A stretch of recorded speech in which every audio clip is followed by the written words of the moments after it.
Hey everybody, I'm Zoe. And I'm Chandi. And this is Bound by the Cloak.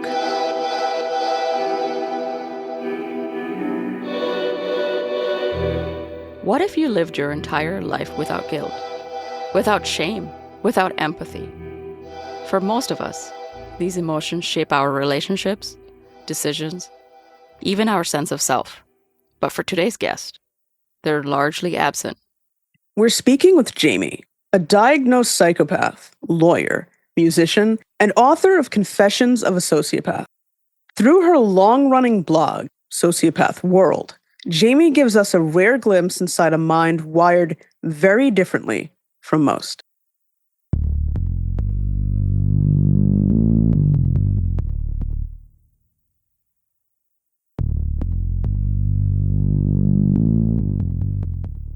Hi, Jamie. Welcome to the podcast. Thanks for joining us. We're happy to have you on. Can you briefly tell us a little bit about yourself? I am in my mid-40s. I was born in Southern California. I went to law school. I'm a musician, and I wrote a book about being a sociopath. So let's jump right into it. What is a sociopath? What's the difference between a sociopath and a psychopath? So people have different opinions about this, and I will give you my opinion, kind of understanding. I think of sociopath making the most sense. It's just a personality disorder. All personality disorders share certain things in common. They're all disorders of the personality, the identity, the sense of self. And then the psychopath has particular features that kind of distinguish it. It's best, most logically sound, I think, to think of all the personality disorders as being kind of like in a rainbow. There's a difference between red and orange, but honestly, think about a rainbow. Is there a spot where it's like, this is kind of red-orange? You have different things at play in a person, their gender, their country of origin, their education, their intellect, their religion, all the protected classes that you can't discriminate against in the United States. You have all these kind of coming to play. And then you also have whatever genetics might be happening underneath all this environmental influence that you're undergoing. And I just think for whatever reason that like psychopaths have a personality disorder that manifests itself in particular ways that are at least pretty distinctive from other personality disorders. Probably the biggest one is lack of empathy. That's probably the best, biggest kind of litmus test to distinguish it from the other personality disorders where you're like, no, this is truly red and not orange. Lack of empathy or low empathy. And that you can probably, even though I think most of this cannot be studied with brain scans, I actually do think you can study this with brain scans because the effective empathy, the ability to kind of feel for somebody else, not even just the ability. My understanding is that it's like a little bit autonomous or whatever. Like it happens the same way that breathing happens, where your body will just do it automatically. That is not happening in my brain. And so I bet you could find it. And in fact, one time I was doing I think it's EEG, where they're like measuring, they have the cap on your head. And this was not for, anything with personality disorder. It was for sleep that they were doing this.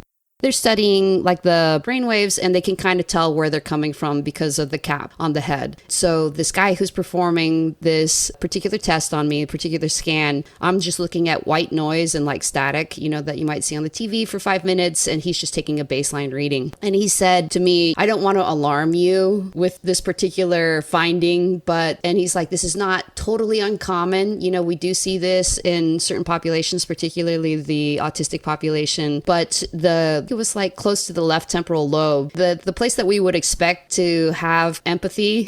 Some of these kind of more reflective on other people and their emotional states areas, you had like a very low, almost dead reading. You can see that the mind is disordered, but you can't make the distinction it's psychopathy versus borderline personality disorder necessarily. Or it could be other different things. I think that the brain does look messed up a little bit, but it's also like, is it messed up because you've been living like a psychopath all your life? Or is the reason that it's messed up is what created you to be a psychopath? So there's some kind of like fuzziness there. But I think that probably the clearest indication that you're a psychopath is the low empathy. Now, some of the other personality disorders, like I was saying, red mixes with orange a little bit. Like borderline personality disorder, I've heard that they're sometimes part-time psychopaths. I've heard from some of them that they don't experience empathy 100% of the time. But also, I've heard that they can experience extreme amounts of empathy. Borderline personality disorder people. You also hear that the autism community doesn't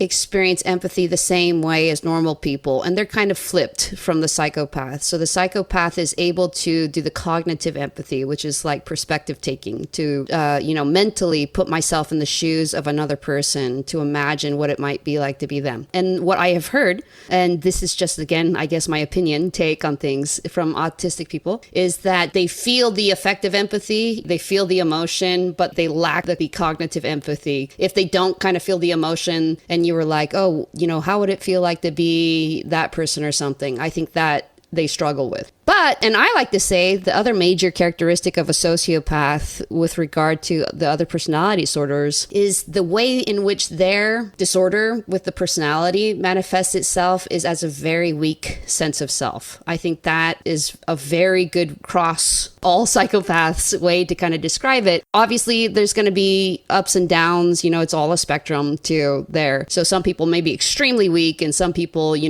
weaker than normal, but not extremely or whatever. But I think that often explains certain things. Psychopaths have been observed. Like if you look at the diagnostic criterion, they'll be observed to have low emotional affect. They are kind of fearless. They're guiltless. And because they kind of don't experience that plus the empathy, then they often engage in behavior that's antisocial. And in fact, that's where we get the name from the DSM for psychopaths, which is antisocial personality disorder.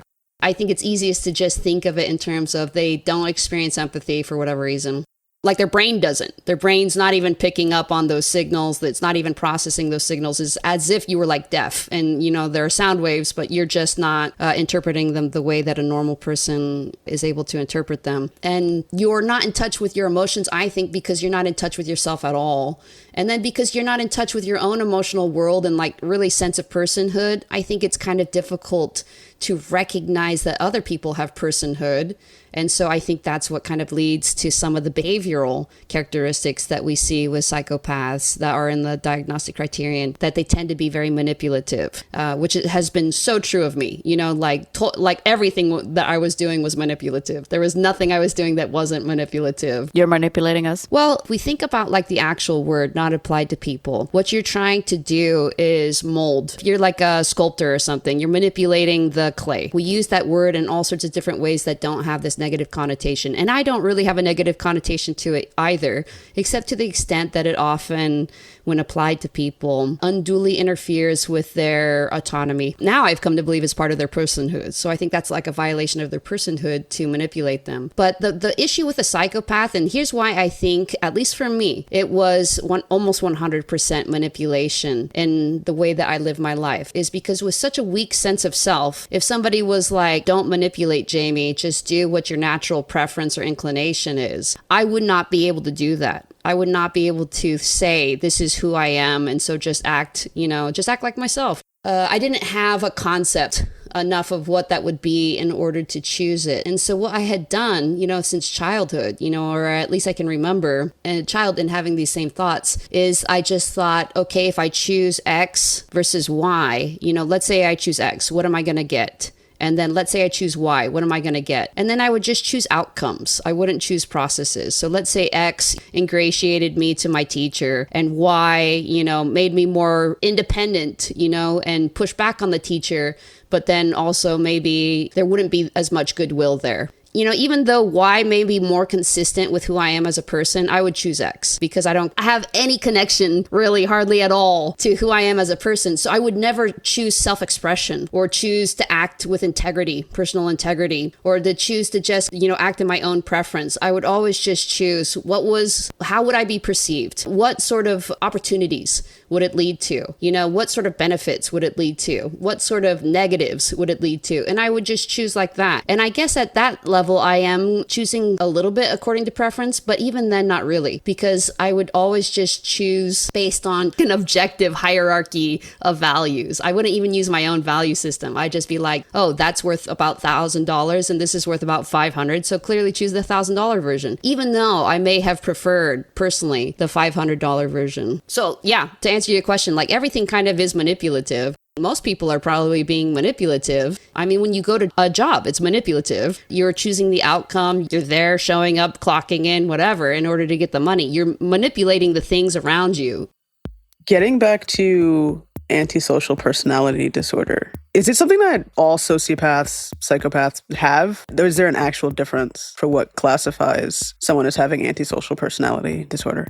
Antisocial personality disorder is, let's say, its own thing because they haven't attempted really to try to reconcile it with psychopathy. I believe in the DSM 3 or 4, they said this used to be, psychopathy or something. And now we're calling it this instead. Why are they calling it that instead? I don't know. A lot of people, though, researchers would say that antisocial personality disorder is probably more expansive than what the previous definition was, psychopathy, and let's say the DSM 1 or 2.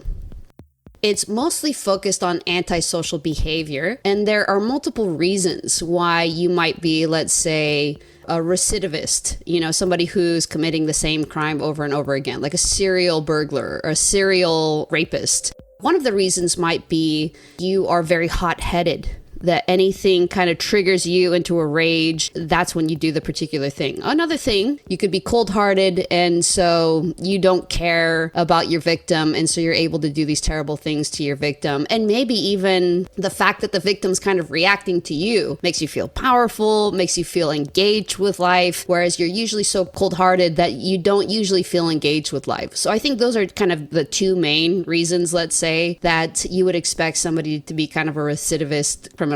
Apart from, let's say, socioeconomic or necessity or something. Those two are combined together, is my understanding, in antisocial personality disorder, because it's mostly kind of categorized by the behavior, and the behavior can come from two different kind of internal motivations. I think that's what you will usually hear people like kind of the bell curve, because there's so many different opinions. There's not a consensus. There's far from a consensus about any of this, but I would say that's probably like at least 50 to 60% of people who research in the area of antisocial personality disorder or psychopathy would say something similar, that it's the most broad of all the kind of criterion, that the different labels that you could be using. From your perspective, what is it about you that's different than other people?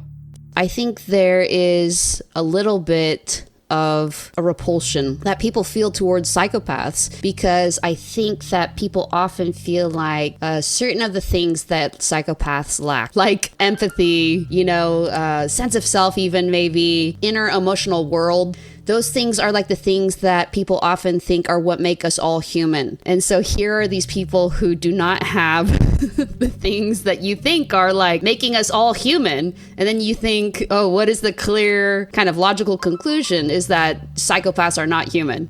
That is kind of a sticking point for people. And however that curiosity kind of manifests itself, like in terms of a repulsion or in terms of ick, how can they get away with this? Like almost a jealousy. Some people may feel burdened by some of these things that make them human and think, what would it be like to live without that? Would I feel the same burden? Probably not. I think that is kind of why people are curious. And I think that kind of reflects what it's like to be me. There is a freedom to being a psychopath that most people don't experience, but it's like one of these situations where freedom doesn't always mean good. In the United States, we say we fight for freedom, but there's certain freedoms we don't fight for, like people's freedom to murder each other. And when, for instance, we are all enslaved by gravity, does anyone complain about that? No, because the other things that are enslaved by gravity are everything else around you. This cup stays still on my desk because it's also enslaved by gravity.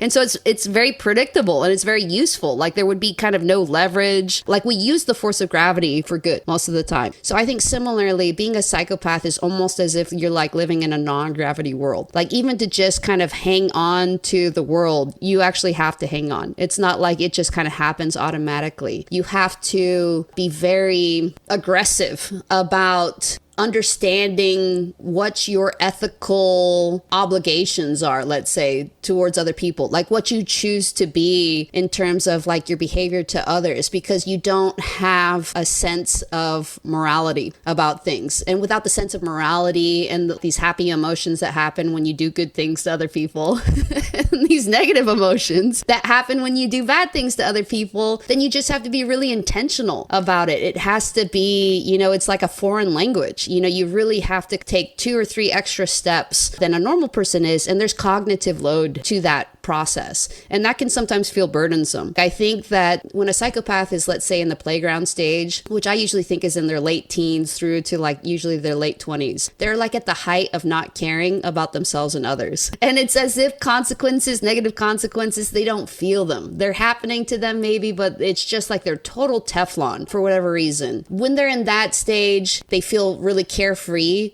But often they go through what I call the reckoning, which is when these kind of negative consequences, failed relationships, ways in which they've abused their own body, mind, spirit. And then you think, okay, I have to change the way that I'm living. I can't keep living this particular way. And then it can lead to neuroticism because you're having to think about all these things. Normal people can just be like, and she was my grandmother and she was just the warmest person you would ever meet. And that's basically the opposite. It's just like somebody that has to choose all these particular things and has to cognitively think, put myself in the other person's shoes. Oh, should I be doing this or that? The nice thing to do is this. It's just a lot. It feels like I have like multiple spreadsheets open in my mind all the time. And I'm just constantly running through, just processing information. That's mostly what it feels like to be me, is that I'm just processing information all the time. And there's always this low cognitive load. So that's why I think being a psychopath and staying that way is unsustainable. What was your childhood like? And did you realize that you were different from other kids and other people when you were younger?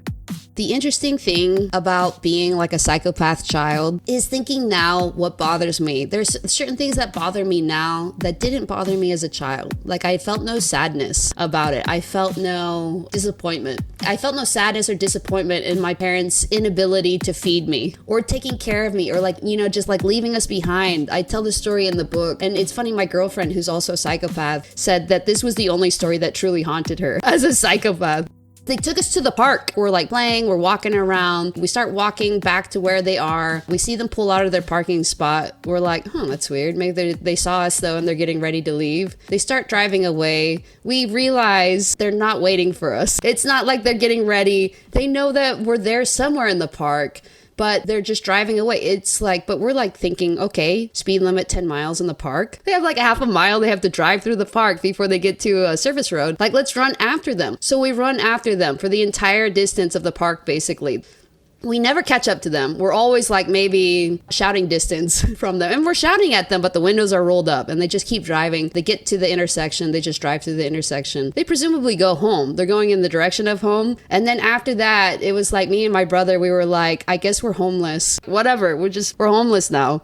Until the street sweeper came and was like, what are you guys doing here? And we're like, we're homeless. And he's like, no, you're not. But maybe we were. I mean, like, it was just like that. That was just one instance that I happen to remember. Maybe I probably remember it mostly because of the weird homeless and the street sweeper guy. Just like, what would it be like to have parents like that, I think. Now I care about that. Do you know why they did that?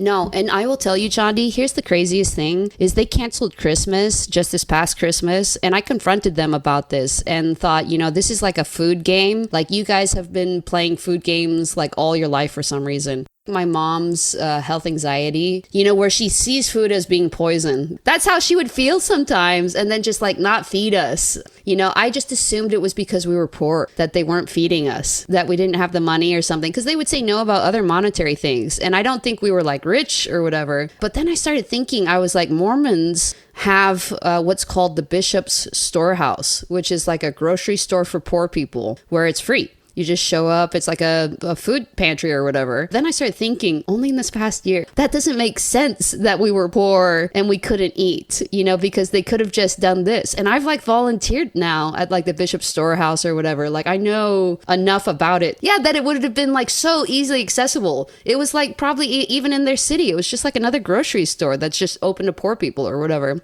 So then I confronted them on Christmas for canceling Christmas because I was like, this is just like a way to like not have people over at your house and have to feed them. There's some weird anxiety here about food or whatever else that had kind of been building up 12 calendar months preceding it, like the food anxiety, etc. Like her sister had cancer, she started seeing like the sister had adopted a very restrictive diet. Their own mom was that way. And I talked to my cousin about this. He was like, it's our grandmother who like started all this or where it all came from or something. But nobody ever got help for it or whatever. It's just like a free for all. But when I confronted them about it, they said, no, there never was food scarcity. They denied it. And I was like, this is nuts. Because here I have been covering for you guys this entire time. I lied to my friends. I was like, oh yeah, I forgot my lunch. And they'd be like, oh, okay, I'll share with you or whatever. And I would just said that, like I covered for them because I was like, we're just poor, and other weird things would happen too. When I was like a freshman in high school, give or take a year or two is kind of when this was happening. We got Universal Studios passes, just like the annual passes. One time we came back home and like turned on the lights and the lights aren't working. So the electricity is like cut. And when I was a child, I was like, oh, well, that could happen. You just forget to send in the bill. But now as an adult, I realize they don't cut you off unless you have been like delinquent for like months and just ignoring it, totally not doing it. But why are we at Universal Studios but no electric? It was just kind of like the choices that they made were just so chaotic and so probably self-soothing is kind of my guess. But that's one thing, because I lived that and I thought that's whatever. But then to have them as an adult say, no, those things didn't happen, then I was like, that's it. I'm not talking to you anymore.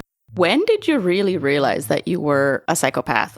I first realized I was a psychopath when somebody told me, hey, you might want to consider the possibility that you're a psychopath. And I was like, oh, okay. So I just like Googled it, but there was no Google. It was Metacrawler. And then I found this website. I think it's still up. It's like McAfee. It was obviously just some computer science type guy who had his own personal website. And he just posted it. He had posted the criterion from Hervey Cleckley, early 20th century psychopathy researcher. And then the Robert Hare, PCLR, psychopathy checklist. And I looked through the list and I was like, wow, this describes me at least better than a horoscope. So I thought, that's crazy. I guess I probably am a psychopath or whatever. And then I just forgot about it. I just went back to law school and I continued on and I got my first job as a lawyer. And about 2 years later, a bunch of bad things happened to me. A bunch of relationships ended. I no longer was employed. And I thought, hey, there's like a trend. Every 2 to 3 years, it's like I almost self-destruct, like self-implode or whatever. And I wonder if it has anything to do with,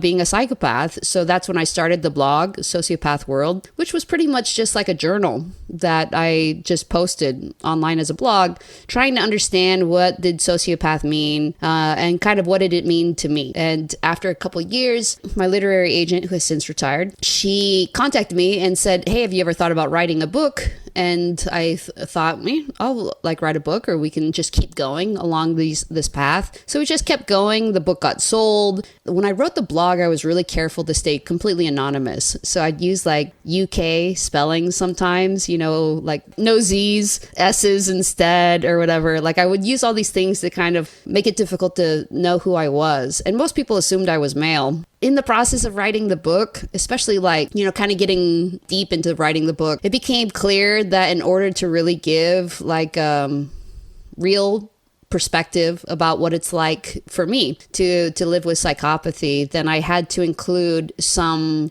personal details that would be identifying. And that was really easy for me to do at the time because, even if I just said female Mormon law professor, there were only like 30 people. Like it was not going to be possible really to tell the full story and still stay, let's say, anonymous and capable of being kind of found out. And so I had to make the choice, do I want to keep writing the book or writing it this way and have it have like the most impact, or do I want to kind of keep my anonymity? And then I chose the book. And sometimes I'm still sad that I can't be a law professor anymore, apparently, because I'm a sociopath or whatever else. That makes me sad. But then I guess that just shows how important the book was, because that's how things were in 2013 when the book came out. And things even now are different. Just 12 years later, it's different. And I'd like to think that the book was part of that. They're in every profession. Yes. Everywhere. That's really the thing. They're your cousin. They're your... I think it's just the fact that people know. I think that's what freaks them out. I think part of it too, to be honest, to be like completely frank, was people just assumed that if you're coming out as a sociopath, then you must be more unhinged than we think you are, So the fact of coming out publicly, I think also worried them, because they were like, any sociopath who is like at all reasonable would choose to stay silent, would choose to stay hidden. I think that was a weird dynamic, especially when it came out. People that I know and respect, like on Twitter or whatever, people who are columnists or, economists or whoever else, kind of make comments about this being like, the thing that's most sociopathic about this is the fact that she's decided to do this, to write a book. And some of my colleagues were like, this is career suicide. And I thought, yeah, I guess so. But you know what? Now I think, and some people were like, I wonder what her law school thinks about, or I wonder what, the first firm that she worked at, thinks about, or like the law school that I attended, not the law school that I was teaching at. The law school that I was going to teach at was like, no, we are canceling your contract. Like my law school, the University of Chicago, I will just say, they are so great. They are such like a breath of fresh air, this world in which everybody cares what other people think about them. They do not care. They only care about one thing. Their like unofficial motto is the life of the mind. And all they care about is truth.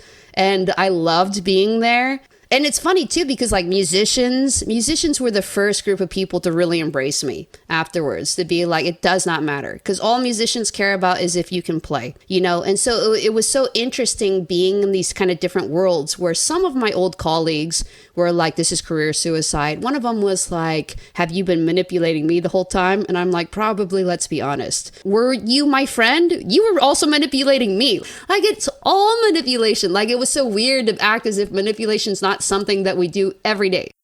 Then there was another of my colleagues who was, I'm so sorry this has happened to you, and I know that you're going to bounce back, and I'm going to see you very soon at conferences. And that hasn't been true, but I loved the fact that she believed that. I was like, you are a truly good person, and I have so much respect for you. And it's been funny too, because like in the aftermath, I've done various things. Like it's been 13 years or whatever since this has happened. I've like re-entered the practice of law. I taught high school for a year. I teach paralegal students. And there have just been, in order to allow me to kind of do these things, there've just been like one or two kind of either key people or clueless people, where they just didn't Google me or something. We've gone back and forth discussing psychopaths and what it means to be manipulative, being less emotional. Chanda, you always seem to kind of have like that, like it still scares you. Yeah, I generally have a negative perspective of manipulation. You do. Yeah. Mm-hmm. I think like most people, because I have this, I equate it to non-consensual.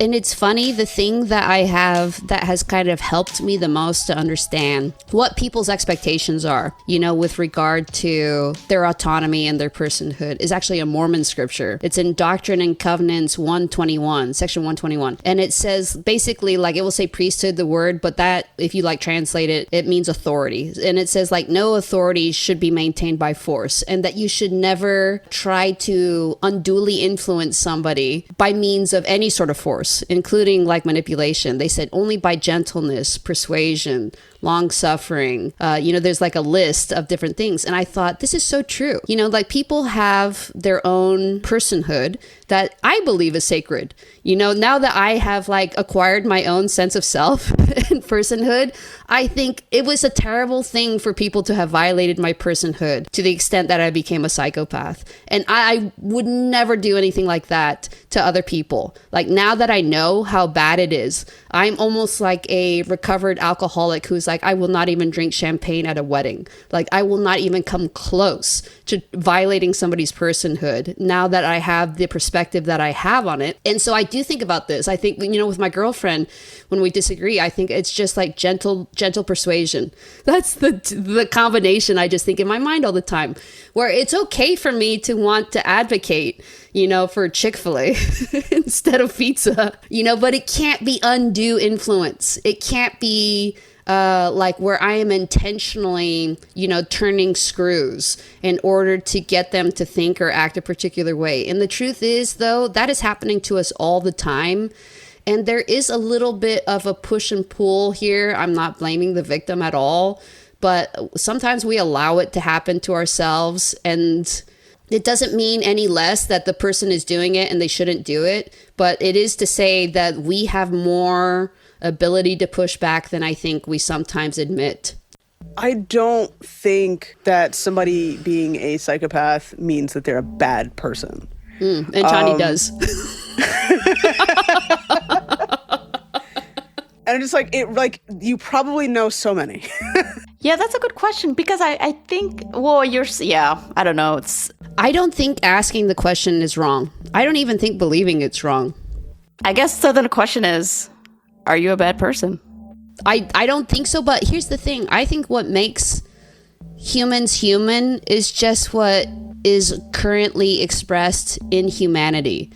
You know, like I don't have this thing like, oh, that's totally inhuman. If it's inhumanity, then it is human. Like I have, you know, how like, you know, the difference between descriptive versus like prescriptive. Yeah, like I think saying something's human or inhuman is a descriptive thing. I think like there's no prescribed way of being human necessarily. I think there are choices and they have positives and negatives. I guess I just don't have. Here's another thing, Chandi. This is like, it's more like an observation, is that for whatever reason, I don't have in my mind a hierarchy of value other than kind of like translating things to just like dollars, kind of like I was doing before. But I don't have good and bad other than that. Like things just cost the thing that they cost. It's not necessarily reflective of its value though. And I often think this with regard to lobster because I live in a place where you can go lobster hunting, but it's like hard. But some people get good at it and whatever. And maybe that because of that, the lobster seems like a little bit cheaper than in other places. But I also know this, that when I was reading Little Women, the Louisa May Alcott, I think is the author. In Little Women, the main character, Jo meets her crush. Is it Lori, I think, or something? What are the other girls? Amy, who meets the crush, who has the crush on Lori or whatever. Somebody meets their crush and they have gone to the market. They have a bunch of food. On top of the basket of food are a bunch of lobster, like several lobster. And she's so embarrassed. Why is she embarrassed? Because lobster was poor people food. During Little Women time, it was poor people food. It was like, oh, you're eating like bugs from this ocean? Kind of like when you eat crawfish and it's like just little... Yeah. Little bugs, exactly. Crawfish are delicious, by the way. They are. Now they're not poor people food. Now they're just everybody food or even rich people food. One thing that we're kind of curious about too is over the years, especially in the last, 20 or so years, there's been a lot of portrayals of sociopaths in pop culture. You got shows like Dexter, You, Killing Eve. Do any of them kind of get it right or are they completely wrong? Or have you not even seen them? No, I've seen them. I think Dexter's really good. I think Dexter's right. It's kind of weird to me that he talks about the dark passenger almost as if it's like a separate part of himself. But I can kind of see it happening, you know, like, because I kind of feel this way too about myself, is that kind of along the way, there just was enough trauma or kind of negativity associated with the self that it felt like let's just not keep developing it, or let's even kind of let go of some of the stuff that's happened.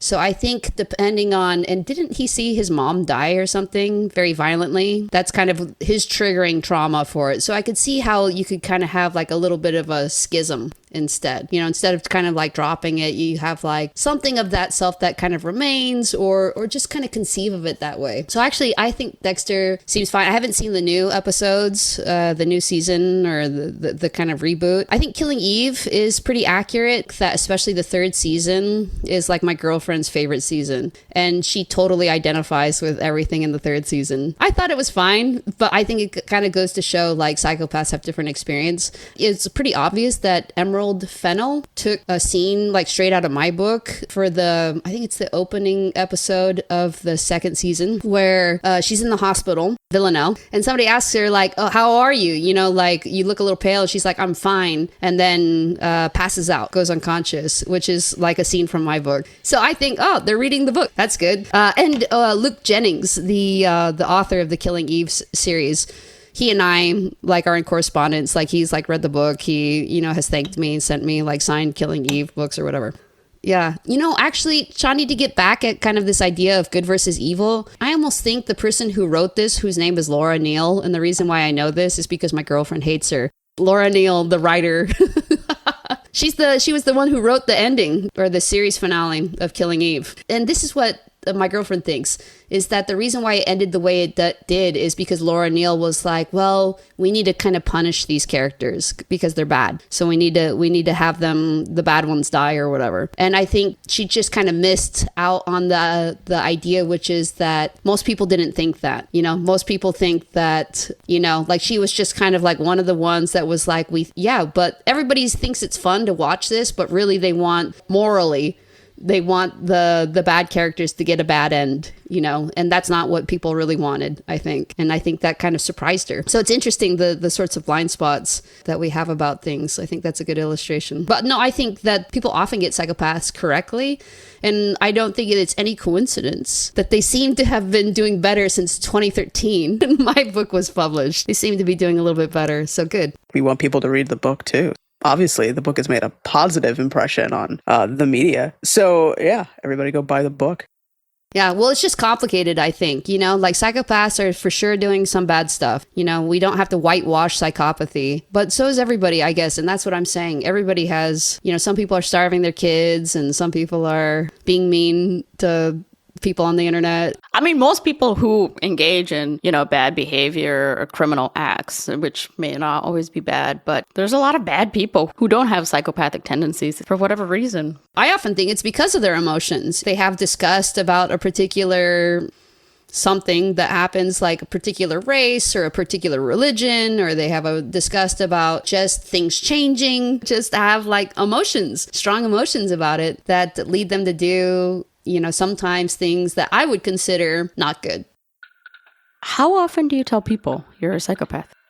I've noticed that it's better to tell them than to have them like Google it and find it. But now that Google has gotten worse, it's actually, I don't think about this as much. Like in the past few years, I'm like, it doesn't matter if people like find out or whatever. And I think their minds have changed too, in the past, 13 years. But I do try to tell people, like as soon as possible. What does that mean? Sometimes it's hard to know, am I just, this person, I'm involved with them for just like a month doing some professional thing and does it matter? But I always just ask intuition, should I try to tell this person? Should I not try to tell this person? It's just like a constant kind of weighing thing. Like we said, just because somebody is a psychopath doesn't mean you're going to do bad things, but it also doesn't mean that you're not. So, I know you have the blog and obviously you've written the book, but do you think of doing bad things? Are those things that still pop into your head given any particular situation that might arise? For me, not really. I don't think I ever had sadism. I do think, kind of like I mentioned before with like the cold-hearted people, though, I think sometimes I had like an extreme lack of engagement. And I think kind of doing stuff impulsively was like my way of feeling alive, like I was just constantly feeling. There's actually like I think a mental health disorder where people believe that they're dead. Yeah, they feel like they're just like a walking corpse or whatever. And honestly, it kind of felt like that. And it felt like, here and there, if I like chose this person to seduce or whatever, try to like set up this weird love triangle or whatever else was happening, then that would momentarily ease. I wouldn't say at the time was an existential angst, but was almost like a lack of existence angst. Kind of like I didn't feel like I existed at all. I felt like the only way I could tell that I existed was to kind of see people react to me and to feel like I had control over people. So I did seek that as kind of like, it'd be like, somebody with ADHD who has a cocaine habit, because they don't have Ritalin or something, like it is treating something about the disorder. It's just not the best thing. It's not the best thing for them. It's not the best thing, obviously, for the people around. For me, usually, though, because I didn't have the sadism, it was enough to know that I could, for the most part. Like, I'd take things to, like, the edge of the cliff and then not jump off or whatever, not push them off or whatever the thing was. I wouldn't, like, do the final thing because I didn't really want things to be worse for other people. That's not what the point was. The point was for me to feel alive. So you have, you like adrenaline seeking, activities, like bungee jumping. Would you do that? Yeah, I would say any kind of thing that was, like, novelty, any kind of thing that, like, would feel different to me because there was like, I have a hard time, or especially before I had a hard time with just like the grind of life, where it's just like, this is not for me. I think a lot of people feel like that. Yeah. I still feel like that a lot of times. I have to be really active about kind of like finding other ways. Now for me, like my solution to this is mostly like really trying to find a balance of self-expression. So for instance, I like to play music. I'm also a lawyer. Sometimes one gets out of balance with the other. You know, I do like being a lawyer, and sometimes that's too much or sometimes it's too little. I do like music, and sometimes that's too much and sometimes that's too little. Like it really has to be like everything has to be like the ecosystem of Jamie. You know, not too humid, not too little humid. Like I think most people are like this. It's like these like whatever tree frogs who have to have the temperature within like 5 degrees and the humidity within like 5% of itself or something. Some people are worse at that than others, you know, but I really think like I've stopped forcing myself to do things because I'm like, what's the point? Like if I don't really want to do this, then I'm not going to do it. If my life suffers a little bit, then it suffers, but I'm not going to treat myself like you know, like bubblegum machine, put the quarter in or something and like get the gumball out. Like there's an absurdity, I think, that I still a sense of absurdity about life that I still have from my psychopathy, where it's like particularly bad to try to use my willpower to do something that feels like manipulating myself. And I'm just like, I'm not going to do it. I refuse. You know, I read, I'm trying to think if it was in the book or an article about where you had an instance where I think you were going down an escalator and there was somebody who I think was rude to you and you stared at them. I was like, what does that look like? The stare or whatever? Yeah. Let me tell part of the story. So the story you're referencing is I'm in the DC metro system. I'm visiting Washington, DC, and there was, you have to like go down, you know, to where it is or whatever. And there's an escalator that was broken. But what happens when an escalator is broken? I just think it turns to stairs. I'm walking down this broken escalator and the guy like is like, hey, and I think I had headphones in. So I had to like take the headphones and I was like thinking he was going to ask me for like help or something. He's like, hey, didn't you see the sign? I was like, what? And I think this is my trigger, is when I feel like I've been doing, like I'm already have the Excel spreadsheets open. I'm already playing the part of good functional citizen. You know, I'm already considering all of your guys' needs. I'm already meeting most of them. I'm already trying to be inoffensive. I'm already like not saying yes to half the little antisocial impulses that I have. I'm already this productive member of society. I just am, you know, I'm not even pretending. I am productively contributing to society. Then when somebody comes and kind of like wants to say that, no, you know, that I've done something bad, I'm a bad person or whatever. And they want to, my girlfriend says, gray rage happens when somebody has a false sense of their own authority and a false sense of their own safety. And I don't know why. I actually think though, I think it's related, at least for me, in like the trauma I have of people trying to assert authority over me, undue influence, right? That Doctrine and Covenants, section 121, where I think it's been so harmful to my personhood over the years to have that happen, that when someone does it, it triggers me. Because not only am I thinking about the guy in the escalator, I'm thinking about my entire childhood of this happening to me. You know, like all these things that have happened to me in adulthood, all these things in which people have oppressed me in like these different ways that are very traumatizing, that have been so traumatizing that I became a psychopath because of all these traumas, right? And in those moments, I just have all this anger for all these things that have happened, for all these instances in which somebody has violated my personal boundaries.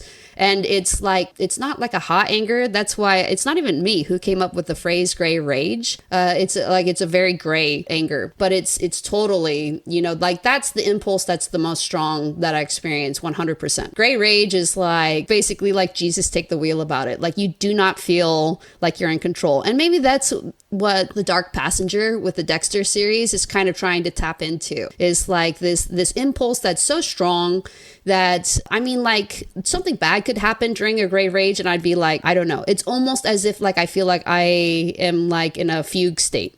is how powerful it is. So I did follow that guy. He walked away. We had this conversation.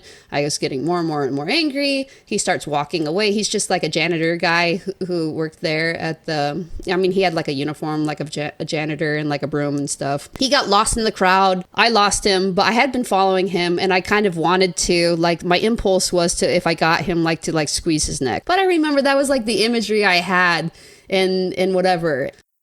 I'll give like this last thought. I kind of mentioned it earlier, is like one of the things that people thought was the most sociopathic about me was that I didn't hide it. I was like, I'll come out about this. It's interesting how many people said that. And I do think that is kind of a cultural expectation that people have of psychopaths, is that they should hide it.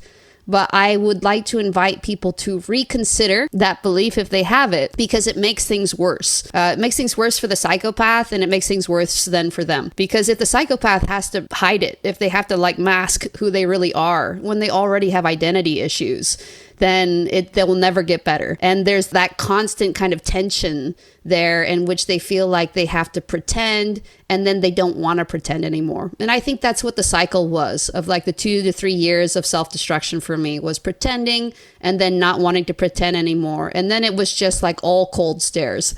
Everybody was getting, you get a cold stare, you get a cold stare, everybody's getting cold stares now. And then it really is kind of collateral damage. Like, nobody really wants that cycle of, forcing somebody to wear a mask and then having them periodically, or maybe even just once, be like, no, and I'm very angry that you've forced me to wear this mask. There's like a short story. It's like the city of some weird name, like Klempus or something, where they require one children to have all the suffering for the entire community. And the rest of the community is happy. But sometimes I feel like psychopaths are that way. Like, you are forcing us to wear a mask. You really are. Because if we don't wear a mask, what is going to happen? I'm no longer a law professor. All these different things. You're forcing me to wear a mask. You think that that's not cruel? You don't think that that's like a unempathetic thing to do? To force us to wear this mask. Like, if you just allowed us to be honest, and it's so funny because they're like, yeah, psychopathy is characterized by lies. They're liars. But what if we told the truth? Yeah, and then you're shut down, right? Or stigmatized, so. Yeah, like at least 30% of the diagnostic criterion are from wearing a mask, I think, associated with it. So if you stopped forcing people to wear the mask, then they would get better almost immediately. I really didn't think about that. Yeah. Thank you. Yeah, thank you so much. Thank you. This was great. Such a good conversation. Really appreciate it.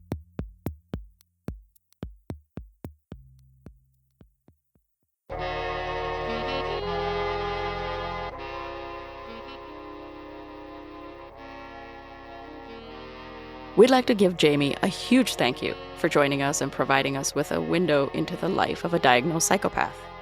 To learn more about Jamie, visit her blog at sociopathworld.com or read her memoir, Confessions of a Sociopath. We'll have links to both in the episode's show notes. Well, that's going to do it for this episode of Bound by the Cloak. You can find us on social media. We're on X, we're on Instagram, Threads, and TikTok. You can subscribe to our podcast anywhere that you get your podcasts, whether that be Spotify, Apple Podcasts, CastBox, wherever you get them. We'll be back in 2 weeks with a brand new episode. Thanks for listening. Until then,